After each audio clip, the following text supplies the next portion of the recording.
perfect board is a bit like a mirage, really. Something so beautiful, but yet so hard to reach.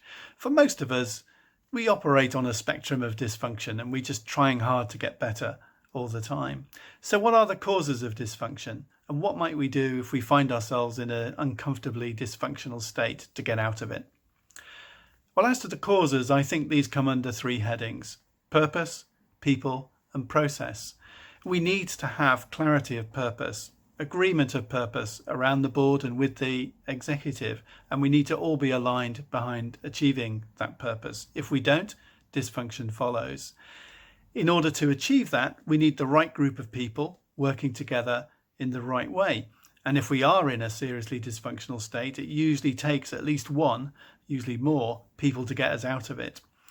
And in terms of process, good board process will enhance our productivity, enhance our effectiveness.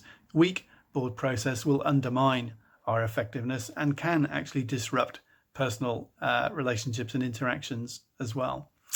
Interestingly, self-awareness plays a key part in this, and having good feedback and a good sense of how we're doing individually and how we're doing collectively is very important. Work done by Harvard Business School a number of years ago showed that groups of highly self-aware people were typically twice as effective at making decisions, at solving conflicts within that group, and at communicating within the group than those that were less self-aware of certain matters. I mentioned before in terms of people that often if you're in a dysfunctional situation, you need someone to step up. And that might be someone from within stepping up, just noticing things need to change. Or it might be someone coming in from outside, perhaps as a catalyst, perhaps as a new appointee, a new chair, a CEO, and so on. If you have board dysfunction, the chair needs to lead that process of getting you out of it. If you have a dysfunctional chair, then you have to address that too. In order to move from a dysfunctional state, you always need a unifying goal. Sometimes that doesn't need to be that lofty. It may be as stark as, look, everybody, let's all agree not to go bust. That can be the case in some situations.